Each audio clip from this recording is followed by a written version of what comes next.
Assalamualaikum warahmatullahi wabarakatuh. Di sini saya menjelaskan analisis kerusakan perkerasan lentur menggunakan metode PCI pada ruas Jalan Ujung Panti, Kecamatan Alalak, Kabupaten Batola, Provinsi Kalimantan Selatan.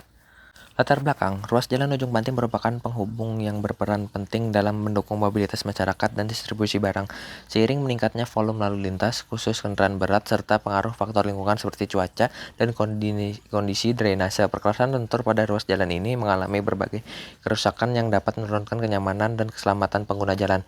Oleh karena itu, diperlukan evaluasi kondisi perkerasan jalan secara sistematis menggunakan metode PCI untuk mengetahui tingkat kerusakan dan menentukan jenis prioritas penanganan yang tepat. Rumusan masalah, apa saja jenis kerusakan perkerasan lentur yang terjadi di ruas Jalan Ujung Panti? Bagaimana tingkat kerusakan perkerasan lentur berdasarkan nilai PCI pada ruas Jalan Ujung Panti? Bagaimana kondisi perkerasan jalan ditinjau dari hasil metode PCI? Rekomendasi penanganan apa yang sesuai berdasarkan nilai PCI dan ruas Jalan Ujung Panti? Tujuan penelitian, mengidentifikasi jenis-jenis kerusakan perkerasan lentur yang terjadi pada ruas Jalan Ujung Panti, menentukan nilai PCI pada masing-masing segmen jalan, mengetahui kondisi perkerasan lentur ruas Jalan Ujung Panti berdasarkan klasifikasi PCI, memberikan rekomendasi penanganan perkerasan jalan yang sesuai berdasarkan hasil analisis metode PCI. Manfaat penelitian, memberikan gambaran kondisi perkerasan lentur pada ruas Jalan Ujung Panti berdasarkan metode PCI, menjadi dasar pertimbangan dalam menentukan jenis dan prioritas penanganan kerusakan jalan, menambah referensi dan wawasan akademis mengenai penerapan metode PCI dalam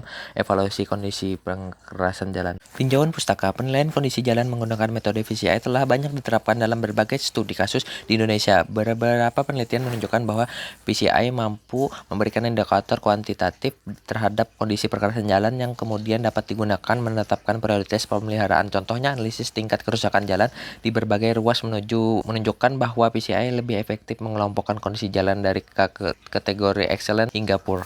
Kesimpulan, metode PCI efektif digunakan untuk menilai kondisi perkerasan lentur pada ruas Jalan Ujung Panti yang secara umum pada kategori fair, meskipun terdapat beberapa segmen dengan kondisi lebih rendah. Saran, diperlukan pemilihan rutin khususnya perbaikan lokal dan peningkatan lapisan permukaan pada segmen dengan nilai PCI rendah serta evaluasi kondisi jalan secara berkala. Terima kasih.